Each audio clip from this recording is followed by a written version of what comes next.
किसी गांव में एक आदमी रहता था। उसने एक बहुत ही खूबसूरत लड़के से शादी की जिससे वो बहुत प्यार करता था। शादी के बाद दोनों की लाइफ अच्छे से निकल रही थी। वो उसे बहुत चाहता था और उसकी खूबसूरती की हमेशा तारीफ किया करता था। लेकिन कुछ महीनों बाद लड़की चर्म रोग से ग्रसित हो गई और धीरे धीरे उसकी खूबसूरती जाने लगी। खुद को इस तरह देख उसके मन में डर लगने लगा कि कहीं उसका पति उससे नफरत ना करने लगे, और अगर ऐसा हुआ तो वह बर्दाश्त नहीं कर पाएगी। इस बीच एक दिन पति को किसी काम से शहर से बाहर जाना पड़ा। काम खत्म कर जब वह घर वापस लौट रहा था तब उसका एक्सीडेंट हो गया और एक्सीडेंट में उसने अपनी दोनों आंखें खो दी। लेकिन इतना कुछ होने के बाद भी उन दोनों की जिंदगी बहुत ही अच्छे से गुजर रही थी। समय बीतता गया और चर्म रोग की वजह से लड़की ने अपनी खूबसूरती पूरी तरह से गंवा दी।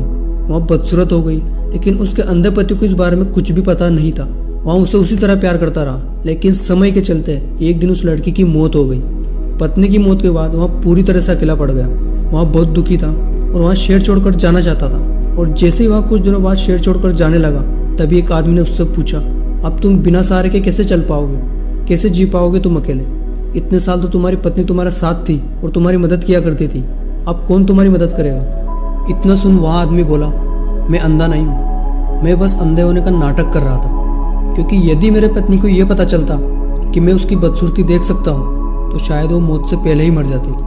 और इसलिए मैं नहीं चाहता था कि उसको ये पता चले, और इसीलिए मैं अंधे होने का नाटक कर रहा था ताकि वो अपनी ज़िंदगी अच्छे से गुजार सके। ये कहानी हमें सिखाती है कि कभी कभी रिश्ते बचाने के लिए या किसी को खुश रखने के लिए हमें भी अपनी आंखें दूसरों की कमियों पर बंद कर लेनी चाहिए या नज़रअंदाज कर लेना चाहिए। दोस्तों, ये कहानी आपको कैसी लगी?